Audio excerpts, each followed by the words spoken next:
Shalom adik-adik semua, apa kabar? Semoga kalian baik-baik saja dan tetap sehat-sehat saja ya. Adik-adik, kita bersyukur bahwa kita diberikan oleh Tuhan satu kesempatan lagi untuk dapat beribadah kepadanya. Mari adik-adik, kita beribadah kepada Tuhan dengan hati yang sungguh mengucap syukur atas segala kebaikan yang Tuhan berikan kepada kita. Kita datang ke hadirat-Nya, mari kita nyanyikan lagu Saat Pagi Hari. Dengan hati yang sungguh-sungguh mengucap syukur, kita naikkan pujian ini. Saat pagi hari ku datang lagi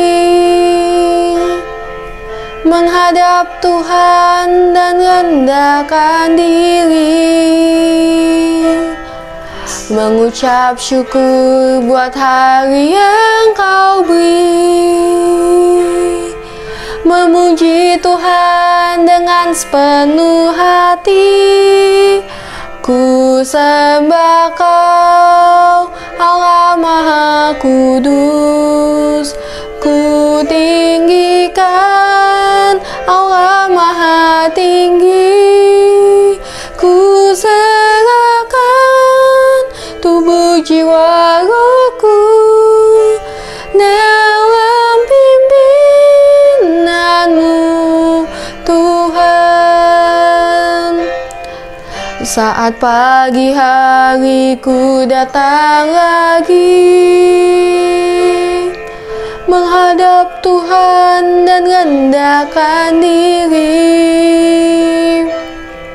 mengucap syukur buat hari yang Kau beri, memuji Tuhan dengan sepenuh hati. Ku sembah Kau, Allah Maha Kudus. Ku tinggikan Allah Maha Tinggi. Ku serahkan tubuh jiwa rohku dalam pimpinanmu, Tuhan. Mari adik-adik, kita lipat tangan, tutup mata, kita bersatu di dalam doa. Tuhan Allah Bapa kami di dalam surga, Tuhan yang kami kenal, yang kami sembah di dalam nama Tuhan Yesus. Kami bersyukur atas segala kebaikan yang Engkau berikan kepada kami. Kami bersyukur atas kasih-Mu yang tiada berkesudahan bagi kami. Terima kasih Tuhan atas segalanya. Tuhan, kami juga bersyukur atas satu kesempatan lagi kami dapat beribadah kepadamu. Kiranya Tuhan tolong kami agar kami dapat sungguh-sungguh beribadah kepadamu, memfokuskan segala sesuatu yang ada pada kami kepada Engkau. Dan kiranya juga apa yang kami lakukan ini, setiap pujian yang kami naikkan kepadamu ya Tuhan, itu memuliakan nama-Mu dan Engkau memperkenankannya. Tuhan Yesus, kami sadar Tuhan di dalam kehidupan kami seringkali melukai hati-Mu, kami seringkali melakukan dosa. Kiranya Tuhan tolong kami agar kami dapat lebih sungguh lagi mengasihi-Mu, lebih sungguh lagi melakukan segala kehendak yang Engkau kehendaki agar kami dapat lakukan, dan kami dapat semakin lebih serupa lagi dengan Engkau. Terima kasih Tuhan Yesus, kami menyerahkan seluruh kebaktian ini ke dalam tangan-Mu, dan hanya di dalam nama-Mu yang kudus kami sudah berdoa dan mengucap syukur. Amin. Adik-adik, kita sungguh bersyukur kalau kita punya Tuhan seperti Tuhan Yesus yang begitu baik kepada kita, yang kasih-Nya begitu besar kepada kita. Dan kita bersyukur adik-adik, kita diberikan satu anugerah untuk dapat melayani Tuhan. Dan kita bisa menjadi pekerjanya, pekerja baginya, untuk menyatakan kasih-Nya, untuk menyatakan bahwa Tuhan adalah satu-satunya juru selamat bagi kita, bagi manusia. Kita naikkan pujian Pekerja Kristus.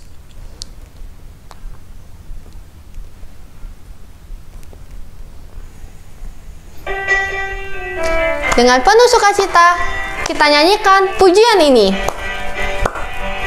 Telah lama ku cari-cari langkah hidup yang lebih pasti hidup penuh kemenangan setiap hari. Suatu saat Yesus panggilku untuk jadi pekerja melayani, jadi saksi baginya.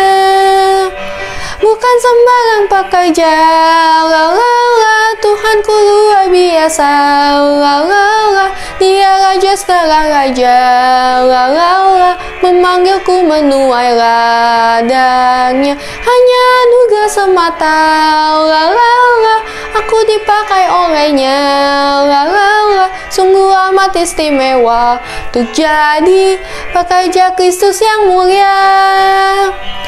Telah lama ku cari-cari langkah hidup yang lebih pasti, hidup penuh kemenangan setiap hari. Suatu saat Yesus panggilku untuk jadi pekerja melayani, jadi saksi baginya. Bukan sembarang pekerja, Tuhanku luar biasa, Dia Raja segala raja, memanggilku menuai ladangnya. Hanya anugerah semata, aku dipakai olehnya, sungguh amat istimewa untuk jadi pekerja Kristus yang mulia. Sungguh amat istimewa untuk jadi pekerja Kristus yang mulia.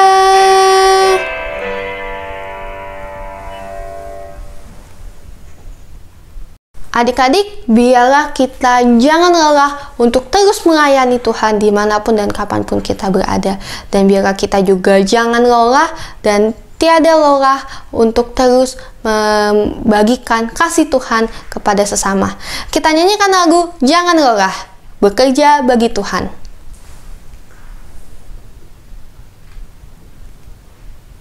Dengan penuh sukacita dan penuh semangat, kita katakan jangan lelah untuk bekerja melayani Tuhan. Jangan lelah bekerja di ladangnya Tuhan. Roh Kudus yang beri kekuatan, yang mengajar dan menopang. Tiada lelah bekerja bersamamu Tuhan, yang selalu mencukupkan akan segalanya. Ratakan tanah bergelombang, timbunlah tanah yang berlubang, menjadi siap dibangun di atas dasar iman. Ratakan tanah bergelombang, timbunlah tanah yang berlubang, menjadi siap dibangun di atas dasar iman.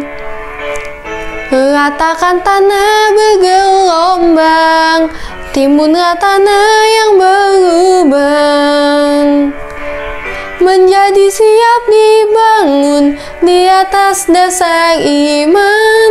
Ratakan tanah bergelombang, timbunlah tanah yang berlubang, menjadi siap dibangun di atas dasar iman. Mari adik-adik kita bangkit berdiri, kita bersatu di dalam doa. Tuhan Allah Bapa kami yang bertahta di dalam kerajaan surga, kami bersyukur Tuhan atas ibadah yang telah berlangsung, dan biarlah Tuhan di dalam kehidupan kami dapat semakin lebih rendah hati lagi untuk melayani-Mu Tuhan, dan biarlah kami dapat sungguh-sungguh melayani-Mu Tuhan dan menjadi saksi bagi kemuliaan-Mu. Tuhan Yesus, sebagai kami akan melanjutkan aktivitas kami, kiranya Engkau tetap memberkati dan menyertai kami. Hanya di dalam nama-Mu yang kudus, kami sudah berdoa dan mengucap syukur. Amin. Adik-adik, Kita sungguh bersyukur kita punya Tuhan seperti Tuhan Yesus yang begitu baik, dan kita bersyukur kita punya kesempatan untuk dapat melayaninya. Mari adik-adik, sebentar lagi kita akan mendengarkan firman Tuhan. Biarlah kita semakin hari, semakin waktu, kita menjadi seseorang yang semakin serupa seperti Tuhan Yesus, yang selalu melakukan kehendaknya dimanapun dan kapanpun kita berada, dan kita menyebarkan kasih-Nya. Kita naikkan pujian I Wanna Be Like Jesus.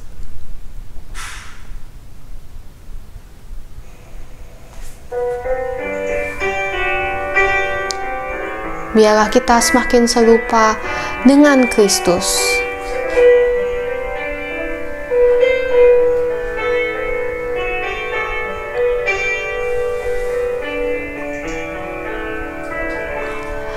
I wanna be like Jesus, think like Jesus, do what He would do.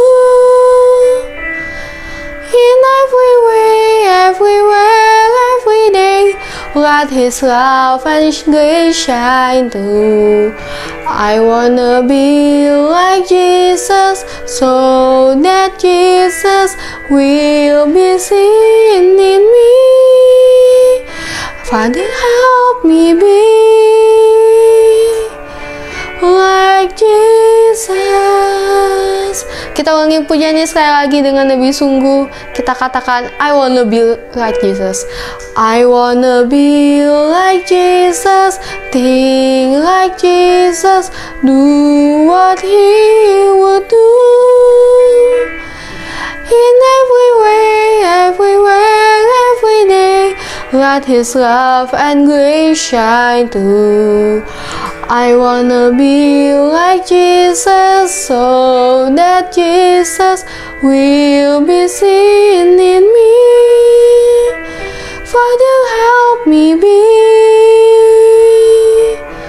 like Jesus.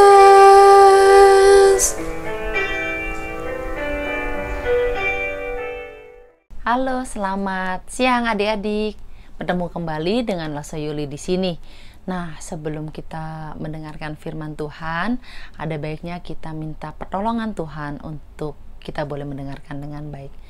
Mari kita berdoa. Allah Bapa yang berada di dalam surga, terima kasih untuk siang hari ini kami semua boleh berkumpul di rumah kami masing-masing untuk mendengarkan firman Tuhan. Bapa, pimpin kami semua untuk boleh mempunyai hati dan pikiran yang jernih, mempunyai pengertian, dan kami boleh mengerti setiap firman yang akan disampaikan oleh Lasa Yuli. Lindungi juga kami dari segala gangguan yang berada di sekitar kami, sehingga kami boleh fokus dalam mendengarkan firman Tuhan. Dan Bapa juga berikan jaringan internet yang terbaik, sehingga semuanya boleh berjalan dengan lancar sampai dengan akhir acara nanti. Pimpin juga Lasa Yuli yang akan memberi katakan firman Tuhan. Kiranya hanya kebenaran saja yang boleh disampaikan sesuai dengan isi hati Bapa. Dan kami siap menyambut firman-Mu Tuhan. Terima kasih. Haleluya. Amin. Nah, Lasa mau nanya nih. Kalian kan pasti sampai sekarang juga pun mama dan papa pasti minta kalian untuk jangan lupa rajin belajar yang giat. Jadi nanti kalau sekolahnya pinter, ya kan, keluar dari sekolah kuliahnya pinter, hebat, dapat pekerjaan yang bagus. Kalau dapat pekerjaan yang bagus, tentunya dapat gajinya juga bagus, dapat uangnya banyak, ya kan. Kalau uangnya banyak, gajinya bagus, bisa sekolah lagi dan dapat jabatan yang lebih tinggi. Kemudian kuliah S1, S2, S3 untuk mendapatkan gelar pendidikan yang makin tinggi. Nah, untuk apa sih semua itu tujuannya? Tentu manusia ingin mendapatkan kehormatan, mendapatkan kebahagiaan dalam kehidupan selama di dunia ini. Benar nggak? Ya kan? Punya banyak duit, ya kan? Punya gelar yang banyak, gelar pendidikan, punya kedudukan, misalnya nanti kalau kalian besar nanti kedudukan atau jabatan di pekerjaan itu yang tinggi, dapat gajinya besar, punya temennya banyak, wah itu adalah sesuatu yang menyenangkan, sangat menyenangkan, membuat seseorang bangga, membuat seseorang itu bernilai, dan membuat seseorang itu ingin dipuji, ingin disanjung, bahkan mungkin lama-lama membuat orang itu menjadi sombong. Nah, inilah prinsip yang diajarkan oleh dunia. Kehidupan dunia pada umumnya seperti itu, mengajarkan sesuatu yang membuat seseorang merasa dihormati, merasa mempunyai kebahagiaan, tetapi itu bukan yang diajarkan oleh kerajaan Allah. Itu berbeda. Ketika manusia itu semakin hari semakin mempunyai harta yang banyak, tentunya bisa jadi atau dia bisa melupakan Allah. Nah, prinsip inilah yang diajarkan oleh dunia.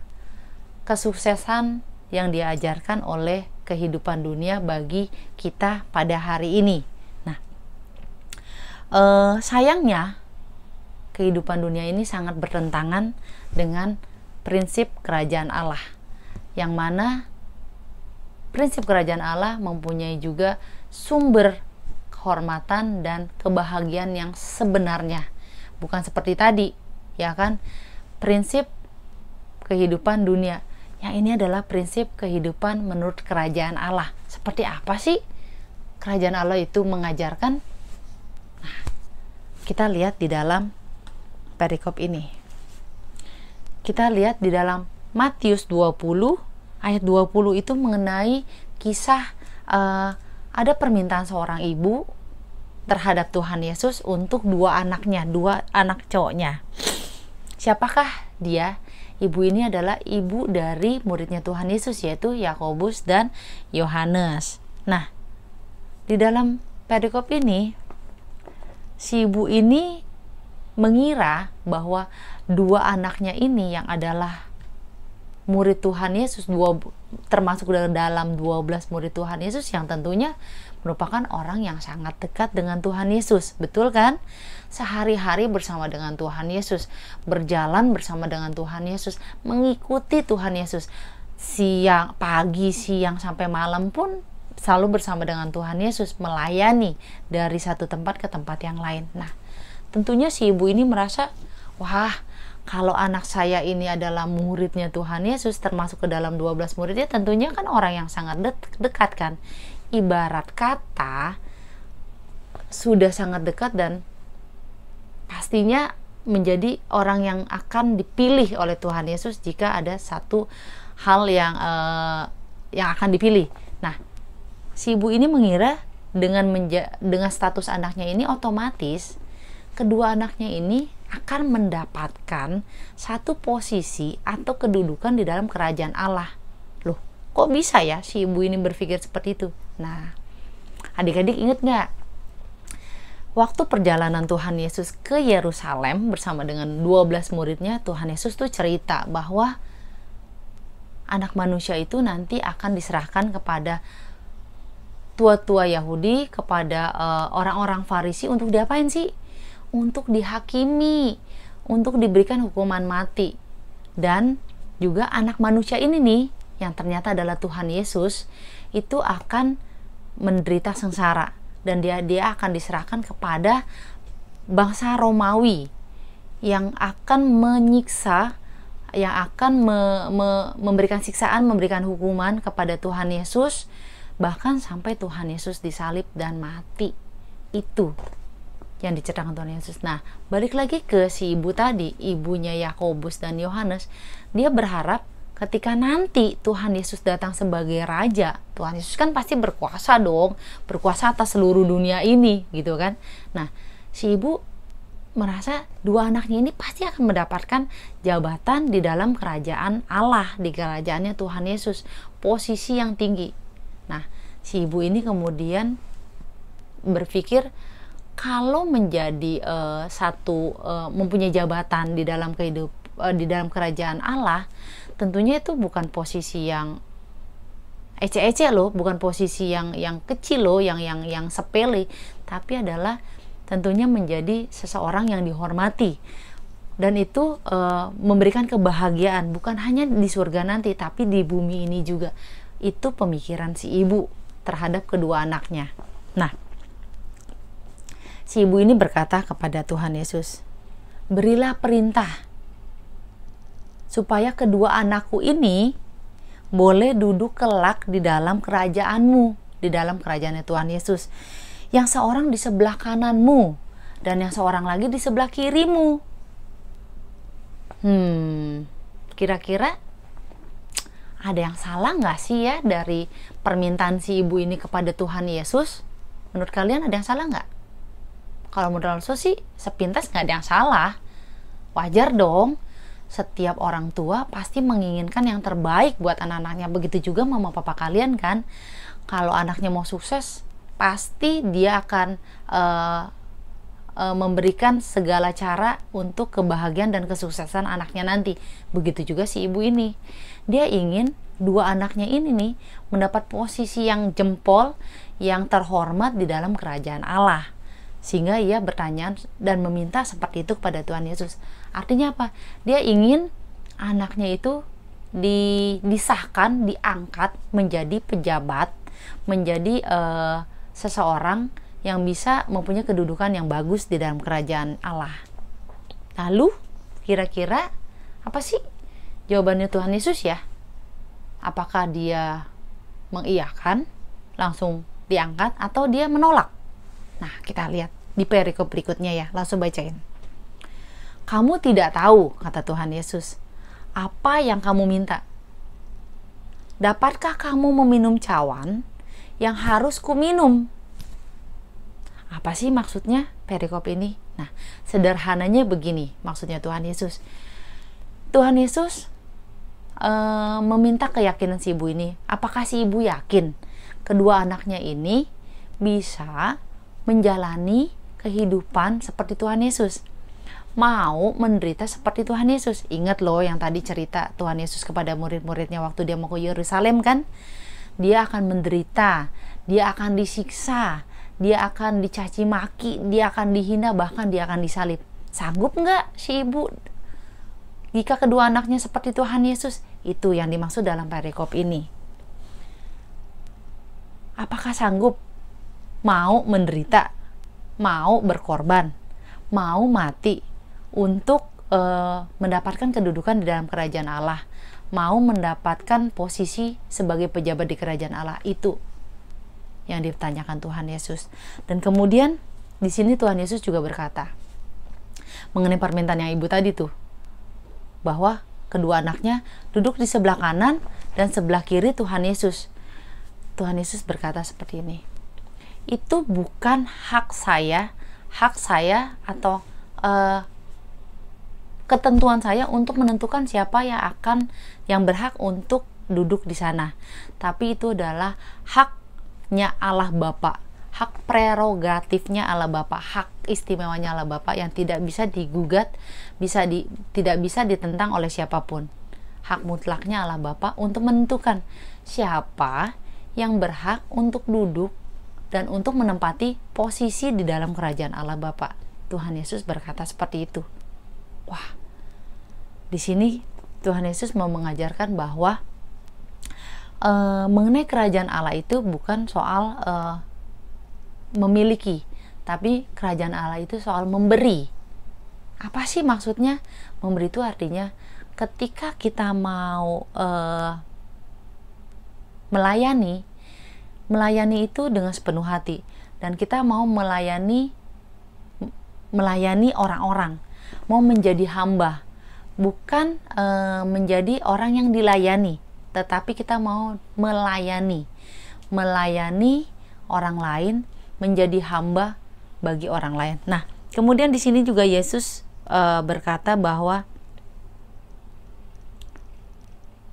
barang siapa ingin menjadi besar di antara kamu, Tuhan Yesus berkata kepada si ibu dan kepada 12 orang muridnya, barang siapa yang hendak menjadi besar di antara kamu, hendaklah ia menjadi pelayanmu. Artinya apa?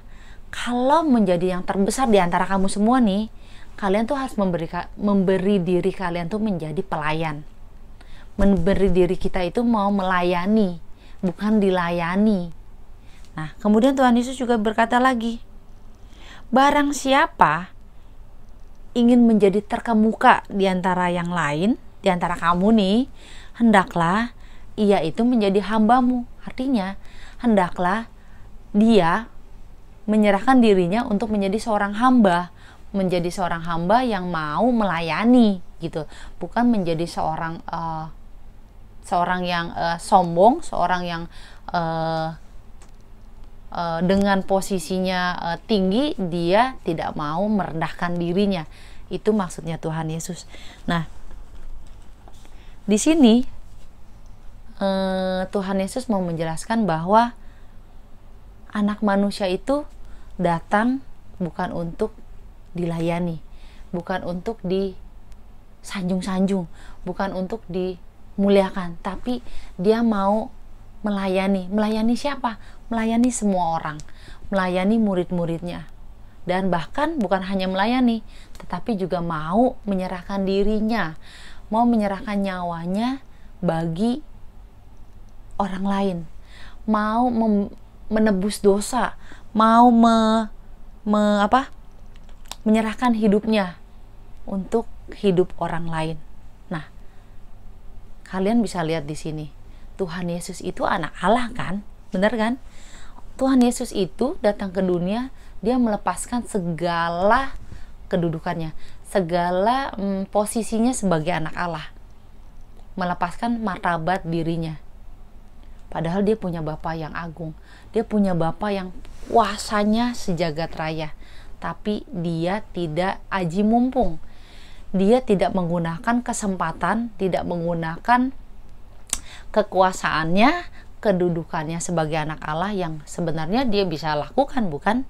Yang sebenarnya dia bisa menggunakan dengan sebebas-bebasnya, tapi Tuhan Yesus tidak menggunakan hal itu. Tuhan Yesus tidak mau menganggap dirinya sebagai bos.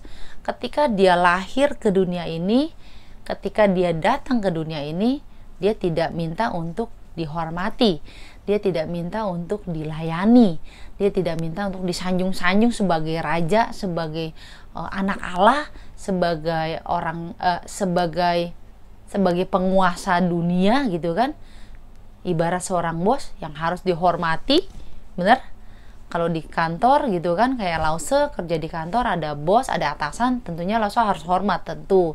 Tapi posisinya ini adalah Tuhan Yesus menasehatkan kepada kita, memberi pengertian kepada kita bahwa sebagai seorang pemimpin, sebagai seorang orang yang mengenal kerajaan Allah, harusnya bisa bersikap sebagai seorang memberikan contoh, bisa memberikan teladan. Pemimpin itu bukan melulu harus seperti yang Tuhan Yesus ceritakan di dalam perikop ini, yang memerintah dengan tangan besi, yang memerintah dengan keras. Semua orang, semua rakyatnya atau semua bawahannya harus tunduk dan dengar-dengaran kepada si pemimpin ini. Artinya dia diktator, dia tidak mau mendengarkan bawahannya, dia hanya mau memerintah, menyuruh, memerintah gitu ya. Jadi Tuhan Yesus mengajarkan kepada kita bahwa menjadi seorang pemimpin itu harus melayani. Menjadi seseorang yang diajarkan dengan prinsip kerajaan Allah adalah mau menjadi hamba, mau menundukkan kepala, mau merendahkan diri untuk memberikan hidup bagi orang lain. Itu yang diajarkan Tuhan Yesus, menjadi pelayan untuk melayani murid-muridnya, menjadi hamba untuk melayani murid-muridnya. Itu prinsip yang diajarkan oleh Tuhan Yesus. Tuhan Yesus memberikan dirinya, memberikan contoh, memberikan teladan buat kita. Artinya kita bisa mengikuti apa yang sudah Tuhan Yesus lakukan. Ingat, ketika Tuhan Yesus datang ke dunia ini, dia menanggalkan segala keilahiannya. Dia menanggalkan segala kedudukannya sebagai anak Allah. Ingat, dia menjadi manusia sama seperti Lause, sama seperti kalian, mempunyai keinginan pasti, mempunyai ambisi pasti, mempunyai hasrat pasti. Itu Tuhan Yesus. Tapi apakah Tuhan Yesus tidak digoda? Apakah Tuhan Yesus lancar-lancar saja karena dilindungi oleh Allah Bapa selama hidup di dunia? Tidak. Tuhan Yesus tetap manusia yang mempunyai potensi untuk melakukan dosa, yang mempunyai kemungkinan dia berbuat dosa. Sama seperti kita, bisa berbuat dosa, bisa juga tidak, tergantung bagaimana kita menyikapi setiap kejadian. Nah, apakah Tuhan Yesus selalu gagal? Tidak, Tuhan Yesus tidak pernah gagal. Meskipun dia 100% manusia, dia tetap taat dan dengar-dengaran kepada Bapa. Itu yang Bapak suka, itu yang Allah Bapa angkat jempol untuk Tuhan Yesus. Nah, kembali kepada logika atau prinsip atau nilai mengenai kerajaan Allah. Di sini memberi, yang tadi Lause bilang, kerajaan Allah itu bukan hanya soal memiliki tapi memberi. Memberi di sini bukan sekedar memberi, asal memberi, tapi bagaimana kita memberi diri untuk membuat orang lain hidup, gitu ya. Jadi kita memberikan diri kita, bagaimana orang lain itu bisa hidup. Contohnya, nggak usah muluk-muluk. Bagaimana sih kita dengan tutur kata kita bisa menyenangkan hati orang. Ingat ya, mulut itu adalah berbisa. Jadi setiap kata yang keluar dari mulut kita itu apakah rohani, bukan berkata-kata rohani, tapi apakah itu kata-kata yang menyejukkan, kata-kata yang menyenangkan orang lain, atau kata-kata yang memuakan, membuat orang lain kesal gitu. Itu salah satu contoh bagaimana kita memberi hidup, bagaimana kita melayani, bagaimana kita menjadi hamba. Itu prinsip yang diajarkan oleh kerajaan Allah dan diajarkan oleh Tuhan Yesus. Nah, di dalam perikop ini juga Tuhan Yesus mau mengajarkan bahwa melayani Allah itu bukan pekerjaan yang mudah. Betul, itu pekerjaan yang sukar, tapi tidak mustahil. Kenapa? Tuhan Yesus sudah memberikan contoh banyak di dalam Alkitab ini. Tuhan Yesus selama hidup di dunia sebagai manusia, dia sudah memberikan contoh bagi kita semua, bagi Lause dan bagi kalian semua, bahwa kita bisa melawan kuasa gelap, kita bisa melawan iblis yang selalu menggoda manusia setiap saat. Asal kita mau selalu dekat kepada Tuhan, asal kita mau bersekutu kepada Allah Bapa setiap hari, nggak bolong-bolong. Nah, di sini Tuhan Yesus mengajarkan bahwa balik lagi seperti yang tadi Lause selalu ulang-ulang, kita menjadi manusia, kita menjadi ciptaan Tuhan,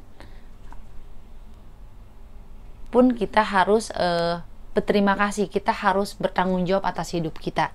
Nah, tanggung jawab kita itu dalam bentuk pelayanan. Pelayanan bukan harus di gereja, bukan harus di mana di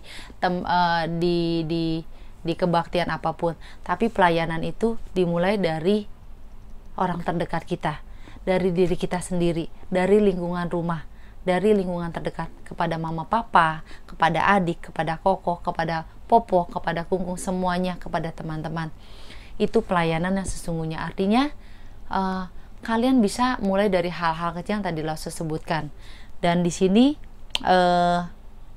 untuk bisa mengikuti nilai-nilai kerajaan Allah, prinsip kerajaan Allah, atau meneladani hidup seperti Tuhan Yesus, kita harus bisa menanggalkan segala keinginan kita. Ingat, keinginan mata, keinginan mulut, keinginan keinginan daging nih, daging itu banyak banget, dan itu adalah sudah membuat manusia terlena selama ini sampai dengan hari ini. Kita atau manusia dibutakan dengan kegemilauan dunia, kenyamanan dunia, kedamaian dan kebahagiaan yang ditawarkan oleh dunia. Padahal itu adalah kebahagiaan semu. Padahal itu adalah hal-hal yang semu belaka, artinya tidak ada jaminan. Tapi yang diajarkan oleh Allah Bapa di dalam kerajaan Allah adalah kehormatan dan kebahagiaan yang sesungguhnya.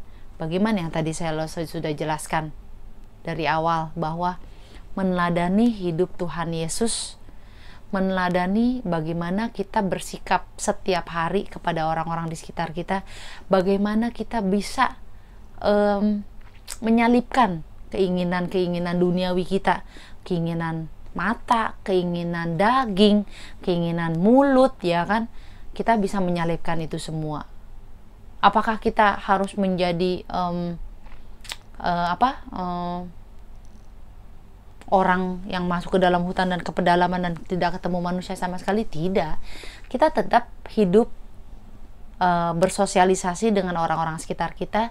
Kita tetap berteman dengan teman-teman kalian, dengan tetangga, dengan keluarga, dengan saudara. Kita tetap hidup seperti manusia normal. Tapi kita harus mempunyai perbedaan dengan anak-anak dunia. Kita harus punya sesuatu yang tidak dimiliki anak dunia, ya kan? Kelihatan sama tetapi di dalamnya berbeda, ya kan? Bagaimana kita mau benar-benar hidup kita boleh berarti bagi orang lain. Apa yang kita ucapkan, apa yang kita lakukan, apa yang kita pikirkan itu boleh menyenangkan hati Tuhan, boleh menyenangkan hati orang-orang di sekitar kita. Caranya gampang kok. Bagaimana sih kita sudah menyenangkan hati Tuhan atau belum? Ketika kita melakukan sesuatu dan kita merasa itu nyaman atau tidak nyaman, biasanya Roh Kudus akan memberitahu kita itu adalah apakah apa yang kita lakukan, apa yang kita ucapkan, atau apa yang kita pikirkan itu sesuai dengan hati Tuhan, menyenangkan hati Tuhan atau enggak. Atau kedua, apakah ketika kita melakukan sesuatu kepada orang-orang sekitar kita atau kita berbicara, bagaimana reaksi mereka? Apakah mereka happy ataukah mereka malah sebel atau bahkan benci dengan kita? Nah, itu adalah bisa kita bedakan apakah kita menyenangkan hati Tuhan juga atau tidak menyenangkan hati Tuhan. Nah, Lause di sini mau mengajak kita semua untuk belajar hidup meneladani hidupnya Tuhan Yesus. Bagaimana Tuhan Yesus sudah memberikan contoh, dia menjadi manusia yang utuh, menjadi manusia yang mau taat. Bahkan dari kecil sampai dia dewasa, dia tidak pernah mau melukai hati Bapa di surga. Dia tidak mau membuat atau tidak menyenangkan hati Bapa. Sometimes memang mungkin dia lelah, tapi Lause percaya di dalam kehidupannya Tuhan Yesus, semasa hidupnya Tuhan Yesus, dia tetap berpegang teguh sesuai dengan apa kata Bapa, apa kata Allah Bapa, Sang Pencipta. Nah, di sini kita mau belajar untuk tetap taat, kita mau belajar untuk tetap dengar-dengaran, apalagi di masa pandemi COVID seperti ini. Kita ditantang nih sebagai anak-anak Tuhan, kita di-challenge. Bagaimana sih dengan kita terus berada di rumah, ya kan? Sekolah online, apa-apa serba online. Tuhan ingin melihat kita. Apakah kita tetap berada di dalam jalurnya Tuhan atau tidak? Apalagi kebaktian online. Hanya lihat gadget, ya kan? Lause juga nggak tahu nih, kalian dengerin Lause atau enggak. Nah, itu tantangan kita sebagai anak-anak Tuhan di dalam dunia yang makin tidak baik, dengan makin begitu banyak kejahatan, apalagi pandemi makin merajalela, makin mengganas. Baiklah kita mau mendekatkan diri kepada Tuhan, kita mau dengar-dengaran kepada Tuhan, kita mau bersekutu dan hidup setiap hari, setiap saat untuk tetap sejalan dengan jalannya Tuhan. Semoga firman Tuhan yang Lause sampaikan pada siang hari ini boleh menjadi renungan bagi kita semua, bagi adik-adik sekalian, untuk kita boleh berubah, kita boleh berbeda dengan dunia ini. Ya, seperti lagu Dare to be Different. ku mau jadi berbeda dengan dunia ini. Ya, kita mau punya komitmen yang tinggi, kita mau hidup seperti hidup Tuhan Yesus. Pasti dengan komitmen tinggi, dengan totalitas, dengan kita punya semangat, pasti Allah Bapa akan bantu untuk memampukan kita menjalani kehidupan kita nanti. Kehidupan kita nanti sampai dewasa, sampai Tuhan panggil kita untuk bertemu di surga bersama dengan Bapa. Oke, kita masuk ke dalam doa. Bapa, terima kasih untuk firman yang sudah disampaikan dan sudah kami boleh dengar pada siang hari ini. Kiranya setiap firman yang sudah disampaikan boleh kami renungkan dan kami boleh pahami dan kami boleh lakukan di dalam kehidupan kami sehari-hari. Sehingga kami tidak hanya menjadi anak Tuhan yang biasa-biasa saja, tapi kami menjadi anak Tuhan yang luar biasa, yang boleh memberikan hidup kami bagi orang lain, memberikan hidup kami boleh menyenangkan orang lain dan tentunya juga menyenangkan kepada Bapa di surga. Ampuni setiap kesalahan kami Bapa, dan kami mau hidup terus taat kepadamu. Terima kasih Bapa untuk firman pada siang hari ini. Semua ini kami naikkan hanya di dalam nama-Mu saja, Tuhan Yesus Kristus. Kami doa dan mengucap syukur. Amin. Nah, untuk ayat hafalan dan juga bahan cerita, nanti kalian bisa catat di akhir sesi dari ibadah sekolah minggu hari ini. Terima kasih untuk hari ini. Tetap jaga kesehatan. Sampai jumpa minggu depan. Dadah, shalom. Adik-adik, mari kita memberikan persembahan yang terbaik bagi Tuhan. Kita dapat memberikannya melalui transfer ke rekening gereja. Adik-adik bisa minta bantuan mama papa, atau kalau misalkan adik-adik bisa transfer sendiri, itu juga bisa. Atau misalkan adik-adik dapat mengirimkan melalui QR code yang tersedia. Mari kita angkat pujian, give thanks. Kita sungguh bersyukur atas segala yang Tuhan berikan kepada kita. Give thanks with a grateful heart. Give thanks unto the Holy One. Give thanks because He's given Jesus Christ, His Son. Give thanks with a grateful heart. Give thanks unto the Holy One. Give thanks because He's given Jesus Christ, His Son. And now let the weak say, I am strong. And let the poor say, I am rich, because of what the Lord has done for us. And now let the weak say, I am strong. And let the poor say, I am rich, because of what the Lord has done for us. Give thanks.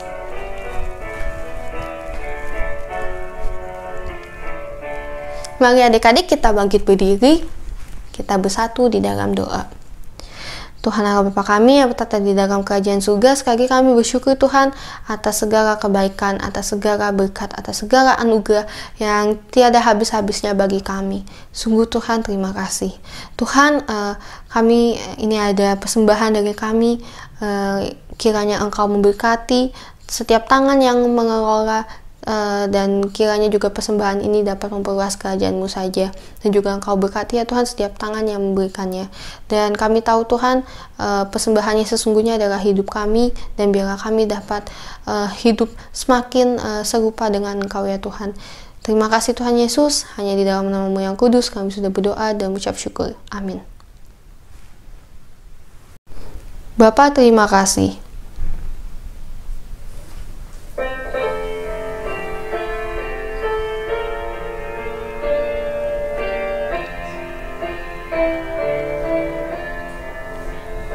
Bapa, terima kasih.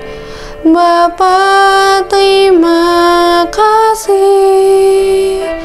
Bapa di dalam surga, puji terima kasih.